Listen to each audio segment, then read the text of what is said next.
दोस्तों स्वागत है आपका इस वीडियो में। जुवेनाइल जस्टिस एक्ट हम पढ़ रहे हैं। हम इस वीडियो से स्टार्ट करेंगे चैप्टर नंबर 4। सेक्शन डिस्कस करेंगे 10 से लेके 17 तक। Procedure in relation to children in conflict with law, मतलब अगर कोई बच्चा कन्फ्लिक्ट विद लॉ है, मीन्स अगर उसने कोई क्राइम किया है, कोई ऑफेंस किया है, तो उसकी कैसे इंक्वायरी होगी, कैसे उसको सजा होगी, कैसे चिल्ड्रन कोर्ट में मामला जाता है या बोर्ड ही डिसाइड करेगा, वो सब चीज़ें जो है यही चैप्टर जो है डील करता है। काफ़ी इंपॉर्टेंट चैप्टर है और पूरा प्रोसीजर इसमें बताया गया है। ठीक है, तो इस चैप्टर को 2 पार्ट्स में डिस्कस करेंगे। पहले वाला पार्ट है ये जो हमारा प्रेजेंट वीडियो है, तो डायरेक्ट से चलते हैं, देखते हैं कौन कौन से इंपॉर्टेंट प्रोविजन हैं यहाँ पर। चैप्टर 4 ध्यान रखना है आपको, प्रोसीजर बताता है in relation to children in conflict with law. Means 2 तरह के बच्चों के बारे में हम बात करते हैं। एक वो जो कन्फ्लिक्ट विद लॉ है, मीन्स उन्होंने कोई ऑफेंस किया है। दूसरा है केयर एंड प्रोटेक्शन, वो उसकी बात हम इस चैप्टर में नहीं कर रहे हैं, उसके लिए सेपरेट हमारी डिस्कशन रहेगी।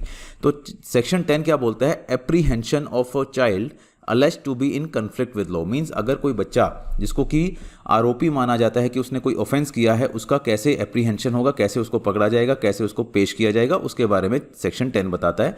ये बोलता है कि जैसे ही कोई बच्चा जिसके ऊपर आरोप है कि उसने कोई ऑफेंस किया है is apprehended by the police, such child shall be placed under the charge of the special juvenile police unit. तो ध्यान रखना है यहाँ पर, जैसे ही कोई बच्चे को कोई पुलिस पकड़ती है तो उसको जो है उसकी कस्टडी जो है या उसका चार्ज जो है स्पेशल जुवेनाइल पुलिस यूनिट या फिर designated child welfare police officer जो होगा उसके पास ही रहेगा।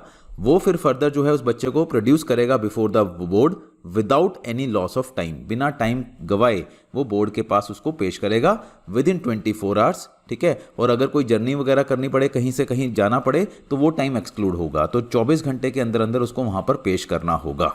ठीक है, from the place where the child was apprehended. Proviso that in no case a child alleged to be in conflict with law shall be placed in police lockup or lodged in jail। तो ये ध्यान रखना है आपको, prelims में पूछा जा सकता है कि क्या उसको लॉकअप पे रखा जाएगा या जेल में रख दिया जाएगा उन 24 घंटों में। तो कभी भी नहीं, किसी भी केस में बच्चे को लॉकअप या जेल में नहीं डाला जाएगा। तो ये इसमें मेन इंपॉर्टेंट चीज़ है सेक्शन 10 में जो आपको ध्यान रखनी है। सेक्शन 11 कहता है role of person in whose charge child in conflict with law is placed. तो कहते हैं any person in whose charge a child in conflict with law is placed. किसी भी पर्सन की अगर के पास चार्ज है किसी भी बच्चे का जिसने कोई ऑफेंस किया है, shall while the order is in force have responsibility of the said child and if the said person was child's parent and responsible for the child maintenance।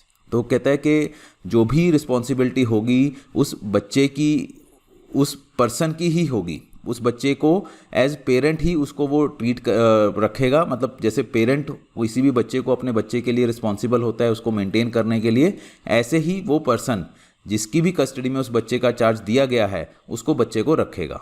Proviso the child shall continue in such person charge for a period stated by the board. तो वो बच्चा भी उस period तक board ने जो भी decide किया है कितने टाइम तक रहेगा उस पर्सन के ही कस्टडी में रहेगा। चाहे उसके एक्चुअल पेरेंट्स ने कोई क्लेम भी डाला हुआ है तो भी वही पर्सन जो है उसको एक तरह से इंचार्ज के तौर पे उस बच्चे की कस्टडी को रखेगा। तो ये सेक्शन 11 में है। सेक्शन 12 काफ़ी इंपॉर्टेंट आ जाता है प्रीलिम्स में भी और मेंस में भी। ये बोलता है bail to a person who is apparently a child alleged to be in conflict with law. कि बेल क्या क्या प्रोविजन है किसी भी बच्चे को जो कि कन्फ्लिक्ट विद लॉ में है, मीन्स उसने कोई ऑफेंस किया है तो उसको बेल मिलेगी नहीं मिलेगी, वो सब चीज़ें हम यहाँ पर डिस्कस करेंगे। सबसेक्शन 1 बोलता है when any person who is apparently a child and is alleged to have committed a bailable offense or non bailable। कहता है bailable हो या non bailable हो, अगर उसको पकड़ा गया है, डिटेन किया है पुलिस ने या फिर उसको बोर्ड के सामने पेश किया गया है, such person shall notwithstanding contained anything in CRPC। CRPC के सारे प्रोविजन को कहता है भूल जाओ, उसको रिलीज किया जाएगा on bail with or without surety or placed under supervision of a probation officer or under the care of any fit person। तो ध्यान रखना है कि बेल उसको देनी ही देनी है। He shall be released on bail with or without surety, या फिर सुपरविजन में उसको रखा जाएगा प्रोबेशन ऑफिसर की या भी कोई भी और फिट पर्सन की। Proviso such person shall not be released if there appears reasonable grounds for believing that the release is likely to bring the person into association with any known criminal और expose the said person to moral physical psychological danger. Means अगर उस बच्चे को release करने में अगर board को लगे कि इसको रिलीज़ कर दिया तो किसी क्रिमिनल के साथ ही इन्वॉल्व हो जाएगा, या कोई क्रिमिनल इसे ले जाएगा, या क्रिमिनल की एसोसिएशन में आ जाएगा ये, या फिर कोई इसको डेंजर हो सकता है, कोई मॉरल, फिजिकल, साइकोलॉजिकल कोई भी डेंजर हो सकता है, या उसको रिलीज़ करना एंड्स ऑफ जस्टिस को डिफीट करे, तो बोर्ड जो है अपने रीजंस लिखेगा कि क्यों मैं इसको बेल डिनाई कर रहा हूँ, क्या सर्कमस्टांसेस है, उसके बेस पे ही बोर्ड जो है कोई ऐसा डिसीजन दे सकता है कि उसको बच्चे को बेल ना दी जाए। तो अगर ऐसा कोई स्पेशल सर्कमस्टांस नहीं है तो बच्चे को बेल मिलेगी ही मिलेगी, चाहे बेलेबल ऑफेंस है या फिर नॉन बेलेबल ऑफेंस है। When such person having been apprehended is not released on bail under subsection 1 by the officer in charge of the police station, such officer shall cause a person to be kept only in an observation home. मतलब simple ये बताया गया अब इनमें बाकी subsections में कि अगर उसको बेल नहीं दी जाती है, ठीक है, यहाँ पर भी नॉट रिलीज ऑन बेल है और यहाँ पर भी नॉट रिलीज ऑन बेल है, तो उसको कहाँ रखा जाएगा? तो ऑब्वियस सी बात है उसको ऐसी जगह रखा जाएगा जहाँ पर वो सेफ हो, ठीक है। तो सेफ्टी को मद्देनजर रखते हुए उसकी प्रॉपर जो है केयर वगैरह होगी।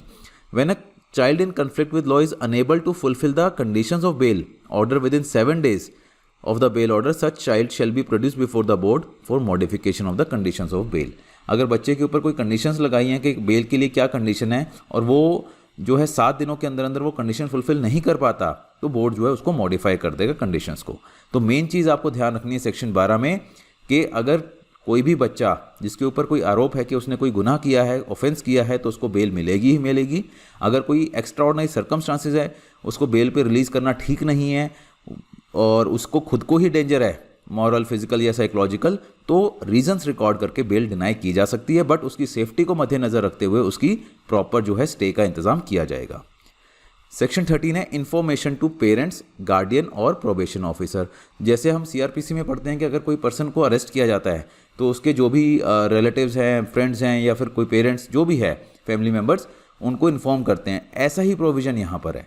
ये बोल रहा है where a child alleged to be in conflict with law is apprehended, the officer designated as child welfare police officer of the police station or juvenile police unit to which such child is brought shall as soon as possible after apprehending the child inform, या तो कहता है वो inform करेगा parent और guardian of such child if they can be found, अगर वो मिल सकते हैं, and direct them to be present at the board before which the child is produced. तो उसको बोलेगा कि आपका बच्चा अरेस्ट हुआ है और आप जो है उस बोर्ड के सामने वहाँ पर पेश हो जाइए, सो दैट हम भी बच्चे को वहाँ पर पेश कर रहे हैं। या फिर अगर वो पेरेंट्स नहीं मिल पाते हैं तो प्रोबेशन ऑफिसर को, ठीक है, and if no probation officer is available, a child welfare officer हो जाए। मीन्स कोई भी वेलफेयर वाला पर्सन जो है, प्रोबेशन ऑफिसर हो गया, चाइल्ड वेलफेयर ऑफिसर हो गया, वहाँ पर उसको बताया जाएगा। वो फिर 2 हफ्ते में बोर्ड को अपनी रिपोर्ट देगा, एक सोशल इन्वेस्टिगेशन रिपोर्ट कहते हैं इसे, ठीक है। उसमें बताया जाएगा कि कहाँ से बच्चा पकड़ा गया है, क्या उसकी फैमिली बैकग्राउंड है, किन सर्कमस्टांसेस में उसने क्राइम किया है, अगर कुछ किया है, वो सब चीज़ें जो है इसमें स्पेशल जो भी ये रिपोर्ट है हमारी सोशल इन्वेस्टिगेशन रिपोर्ट, वहाँ पर बताई जाएगी। Where is child is release on bail, the probation officer और child welfare officer shall be informed by the board. तो अगर उसको रिलीज़ किया जाता है तो भी प्रोबेशन ऑफिसर या चाइल्ड वेलफेयर ऑफिसर को इन्फॉर्म कर दिया जाएगा, ठीक है। तो इन्फॉर्मेशन के रिगार्डिंग यहाँ पर प्रोविजन है। सेक्शन 14 है inquiry by board regarding child in conflict with law. अब यहाँ पर आगे चीज़ जो मेन मुद्दे की है कि हाँ, अगर बच्चा पुलिस लेके आई, ठीक है, बोर्ड के सामने पेश कर दिया कि हाँ जी ये आरोप है इसके ऊपर, इसने कुछ ऑफेंस किया है, अब इंक्वायरी कैसे होगी? तो ये क्या बताता है section 14, where child is alleged to be in conflict with law is produced before board, the board shall hold an inquiry in accordance with the provision of this act and may pass such order in relation to such child as it deem fit under section 17 और 18 of this act। तो section 17 और 18 के under वो जो board है inquiry conduct करने के बाद ऑर्डर पास कर सकता है। Inquiry under this section shall be completed within a period of 4 months। तो ये ध्यान रखना, ये प्रीलिम्स का क्वेश्चन बन जाता है आपका कि कितने मंथ्स में इंक्वायरी होगी। तो पूरी कोशिश की जाएगी कि 4 महीने में इंक्वायरी जो है पूरी हो from the date of first production of the child before the board. तो जब भी बच्चे को सबसे पहले पेश किया गया, याद रखना है आपको कि जब भी उसको फर्स्ट प्रोडक्शन है उसकी बच्चे की, वहाँ से 4 महीने में। बट अगर टाइम एक्सटेंड करना चाहे बोर्ड तो कर सकता है, अगर कोई रीजंस हैं, कोई सर्कमस्टांसेस ऐसे हैं, तो कितना टाइम एक्सटेंड हो सकता है? Maximum period of 2 more months bye the board. तो यहाँ पर भी एक प्रीलिम्स का क्वेश्चन है कि मैक्सिमम एक्सटेंशन कितनी हो सकती है? 2 महीने की। Having regard to the circumstances and after recording the reasons. Obvious सी बात है कि अगर कोई एक्सटेंशन करना है तो सर्कमस्टांसेस की डिटेल बतानी होगी, रीजंस बताने होंगे। अब preliminary assessment in case of heinous offences. तो हीनियस ऑफेंसेस आपको याद होगा हमने सेक्शन 2 में पढ़ा था, जहां पर 7 साल से ज़्यादा की सजा है, ठीक है। तो अब preliminary assessment in case of heinous offences under section 15 में हम पढ़ेंगे shall be disposed of by the board within a period of 3 months from the date of first production of the child before the board. तो अगर कोई heinous crime है या नहीं है, उसके लिए एक प्रीलिमिनरी असेसमेंट की बात करेंगे सेक्शन 15 में। वो जो असेसमेंट है प्रीलिमिनरी असेसमेंट, वो भी 3 महीने में कहता है हो जानी चाहिए। तो बहुत ही थोड़े टाइम पीरियड में बताया गया है कि कोई चाइल्ड अगर इन्वॉल्व है तो 4 महीने में पूरी इंक्वायरी, एक्सटेंशन करनी है तो 2 महीने, और प्रीलिमिनरी असेसमेंट जो करनी है हीनियस ऑफेंसेस में इन्वॉल्व है बच्चा या नहीं है, हम पढ़ेंगे उसकी एज के रिगार्डिंग वो आएगा क्लासिफिकेशन। तो 3 महीने का टाइम वहाँ पर दिया है। If the inquiry by the board under subsection 2 for the petty offences remains inconclusive even after the extended period the proceeding shall stand terminated. ये कहता है कि अगर पिटी ऑफेंसेस है और वो पीरियड एक्सटेंड करने के बाद, मतलब 4 महीने पहले और 2 महीने बाद एक्सटेंशन के, फिर भी प्रोसीडिंग अगर पेंडिंग है, नहीं खत्म हो रही है, तो प्रोसीडिंग जो है शेल स्टैंड टर्मिनेटेड। पेटी ऑफेंसेस, ठीक है। पेटी ऑफेंसेस के केस में 6 महीने से में भी अगर इंक्वायरी नहीं हुई, दैट मीन्स उसको टर्मिनेट कर दिया जाएगा, ठीक है। प्रोवाइजो फॉर सीरियस और हीनियस ऑफेंसेस, अगर सीरियस और हीनियस ऑफेंसेस हैं तो फर्दर एक्सटेंशन के लिए जो है the same shall be granted by CJAM और एज द केस में भी CMM। तो CJM या CMM ही उसको फिर फर्दर 6 महीने के बाद अगर एक्सटेंड करना है तो करेगा, वो भी सीरियस और हीनियस ऑफेंसेस में। मैं बार बार बोल रहा हूँ, पीटी ऑफेंसेस में वो टर्मिनेट हो जाएगी। तो ये क्वेश्चन आपको मिल सकता है कहीं ना कहीं। Section 5, subsection 5 sorry, the board shall take the following steps to ensure fair and speedy inquiry. क्या होगा? At the time of initiating the inquiry the board shall satisfy itself that the child in conflict with law has not been subjected to any ill treatment, के बच्चे को किसी भी तरह का ill treatment face नहीं करना पड़ रहा है, या तो पुलिस के द्वारा या कोई भी पर्सन, कोई लॉयर, कोई प्रोबेशन ऑफिसर, कुछ भी। In all cases under the Act, the proceeding shall be conducted in a simple manner as possible, and care shall be taken to ensure that the child against whom the proceedings have been instituted is a child-friendly atmosphere। तो ये बहुत ध्यान रखने वाली बात है कि बच्चे के लिए हमेशा सिंपल मैनर में, चाइल्ड फ्रेंडली एटमॉस्फेयर में ही जो भी प्रोसीडिंग है वो होंगी। बच्चे को जो है अपॉर्चुनिटी ऑफ बीइंग हर्ड जरूर मिलेगा, उसको इंक्वायरी में पार्टिसिपेट किया जाएगा। केसेस ऑफ पेटी ऑफेंसेस जो हैं शैल be disposed of by the board through summary proceedings. जो भी CRPC में प्रोसीजर बताया गया है समरी प्रोसीडिंग्स का, वही प्रोसीडिंग्स जो है, वही जो प्रोसीजर है वो पेटी ऑफेंसेस में होगा। सीरियस ऑफेंसेस अगर हैं तो जो ट्रायल केस, आपको समन केसेस में जो ट्रायल चलता है, जो प्रोसीजर है वो चलेगा, ठीक है। तो ध्यान रखना है, पेटी के केस में समरी प्रोसीडिंग, और अगर सीरियस ऑफेंसेस हैं तो वहाँ पर समन केस की तरह ट्रायल चलेगा। अब आगे बात हीनियस ऑफेंसेस की। तो हीनियस ऑफेंसेस में ध्यान रखना, जुवेनाइल जस्टिस एक्ट में आप देखेंगे तो 2 तरह के हीनियस ऑफेंसेस में क्लासिफिकेशन कर देगा depending on the age of the accused.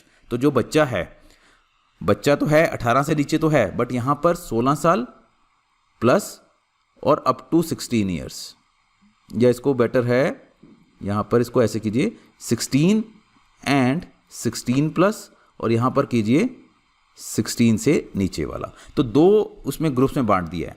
अगर तो बच्चा जो है below the age of 16 years है, ठीक है, age on date of commission of offence shall be disposed of by the board under clause E. Clause E कौन सा हुआ?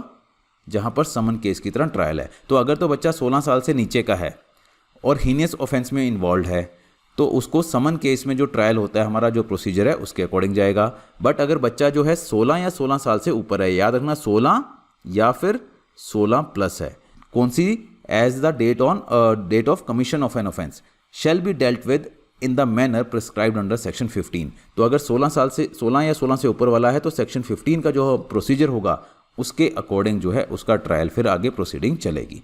तो यहाँ पर ध्यान रखना है आपको, सेक्शन 14 में बहुत इंपॉर्टेंट चीज़ें बताई है कि पेटी ऑफेंसेस में समरी प्रोसीडिंग, सीरियस ऑफेंसेस में समन केस की तरह, हीनियस में 16 साल तक की एज है तो समन केस की तरह जाएगा, और अगर 16 या 16 से ऊपर का है तो सेक्शन 15 में। अब सेक्शन 15 देखते हैं। अब ये देखिए, हमने बात की थी सेक्शन उसमें पहले वाले सेक्शन में कि 3 महीने में एक प्रीलिमिनरी असेसमेंट होती है अगर कोई बच्चा हीनियस ऑफेंस में इन्वॉल्व पाया जाता है। तो प्रिलिमिनरी असेसमेंट जो 3 महीने में कंडक्ट करनी होती है वो क्या है? इन case of a heinous offence alleged to have been committed by a child who has completed or is above the age of 16, the board shall conduct a preliminary assessment with regard to his mental and physical capacity to commit such offence. तो बच्चे की मानसिक और शारीरिक क्षमता देखी जाएगी कि क्या वो ऑफेंस कर सकता है, क्या वो समझता है उस ऑफेंस को, क्या कॉन्सिक्वेंसेस हो सकते हैं, क्या सर्कमस्टांसेस से, उसी के अकॉर्डिंग जो है फिर ऑर्डर पास किया जाएगा। ठीक है, तो ये प्रीलिमिनरी असेसमेंट है। यहाँ पर जज किया जाएगा कि बच्चे का जो ट्रायल है वो एडल्ट की तरह होना चाहिए, ठीक है, या फिर बच्चे की तरह होना चाहिए। क्योंकि बहुत सारे केसेस में देखा गया है कि 16 साल से ऊपर और 18 साल के नीचे के जो बच्चे हैं वो बहुत ही डरावने ऑफेंसेस में, इवन रेप वगैरह के ऑफेंसेस में भी इन्वॉल्व पाए गए हैं। तो वहाँ पर ये बात उठी थी कि वो मैच्योर अगर हैं तो उनका ट्रायल चलेगा एडल्ट की तरह, अगर वो मैच्योरिटी लेवल नहीं है उनका तो फिर बच्चे की तरह ही जो प्रोविज़न है बच्चे के लिए वही चलेंगे। Proviso that for such an assessment the board may take assistance of experienced psychologists or psychosocial workers or other experts। तो ये preliminary assessment हो गई। Explanation for the purpose of this section it is clarified that preliminary assessment is not a trial। तो ये question पूछा जा सकता है कि whether preliminary assessment trial है या नहीं, वो सिर्फ ये जज करता है कि मेंटल और फिजिकल कैपेसिटी है या नहीं है और किस तरह से वो कॉन्सिक्वेंसेस जानता है जो उसने क्राइम किया है, उन सब चीज़ों की बात करता है। But is to assess the capacity of the child to commit and understand the consequences. Where the board is satisfied on preliminary assessment that the matter should be disposed of by the board, then the board shall follow the procedure for trial in summons case. तो अगर तो board को लगेगा कि ये जो preliminary assessment है ये एक बच्चा ही है, इसकी इतनी मैच्योरिटी नहीं थी, तो वो उसी तरह से चलेगा जो समन केस में ट्रायल का प्रोसीजर रहता है। ठीक है, under CRPC proviso that order of the board to dispose of the matter shall be appealable under subsection 2। तो जो भी मैटर जो भी डिसाइड किया है, ऑर्डर किया है बोर्ड ने, वो अपीलेबल है। Proviso further that the assessment under this section shall be completed with in the period specified in section 14। तो सेक्शन 14 में हमने पढ़ा था कि 3 महीने का प्रोसीजर रहेगा ये, तो 3 महीने में इसको कंक्लूड करना है। 16 है review of pendency of inquiry. तो ये बहुत ज़्यादा इंपॉर्टेंट नहीं है, ये जनरल एक मिसलेनियस प्रोविजन है। ये बोलता है कि जो CJM होगा या CMM होगा वो रिव्यू करेगा कि कितने केसेस पेंडिंग है। ठीक है, हर 3 महीने के बाद बोर्ड के पास 3 महीने के हर 3 महीने में वो देगा कितने केसेस की पेंडेंसी है and shall direct the board to increase the frequency of its sitting and may recommend constitution of additional board. तो अगर केसेस ज़्यादा है, डिस्पोज ऑफ नहीं हो रहे हैं, तो एडिशनल बोर्ड्स भी लगा सकता है, या फिर एक ही अगर बोर्ड है तो उसकी सीटिंग भी ज़्यादा करने के लिए बात की जा सकती है। इसी तरह number of cases pending before the board, duration of such pendency, nature of pendency, reasons thereof shall be reviewed in every 6 months by a high level committee consisting of executive chairperson of जो भी state legal services authority है, who shall be the chairperson, home secretary responsible for the implementation of this act in the state and a representative from voluntary NGO to be nominated by the chairperson. तो ये सारे miscellaneous provision है। इसमें ये देखा जाता है कि जो भी पेंडेंसी है वहाँ पर बोर्ड की वो जल्दी से जल्दी ख़त्म की जाए और जल्दी से जल्दी जो है जस्टिस उनको मिल सके, बच्चों को जो भी इन्वॉल्व है। सेक्शन 17 लास्ट सेक्शन हमारा इसका वीडियो का, orders regarding a child not found to be in conflict with law. तो अगर कोई बच्चा इन कन्फ्लिक्ट विद लॉ नहीं पाया जाता है तो क्या होगा ऑर्डर? तो where a board is satisfied that on inquiry that child brought before it has not committed any offence, then notwithstanding anything contained in any other law, the board shall pass order to that effect। तो board उसको बता देगा कि ये बच्चा बेगुनाह है। In case it appears to the board that child referred to subsection 1 is in need of care and protection, it may refer the child to the committee with appropriate direction। तो अगर बोर्ड को लगेगा कि इसको care की, protection की requirement है तो वहाँ पर कमेटी को वो डायरेक्शन दे देगा। तो ये हमारा वीडियो यहाँ कंक्लूड होता है। अगले वीडियो में हम पढ़ेंगे सेक्शन 18 से, जहाँ हम देखेंगे कि orders regarding child found to be in conflict with law, कि अगर बच्चा पाया जाता है कि हाँ उसने कुछ गुनाह किया है, ऑफेंस किया है, उसके ऑर्डर कैसे होंगे। राइट, तो अगला वीडियो हमारा देखते रहिए। इस वीडियो में आपको मैं, जैसे हमने पहले भी वीडियोस में बताया, सारे आपको जो कीवर्ड्स हैं जो आपको प्रीलिम्स में और मेंस में काम आएंगे सारे मार्क करवा दिए हैं। अच्छे से आप नोट डाउन करो, बार बार रिवाइज करो, कोई डाउट आए तो आप पूछ सकते हो। Thank you.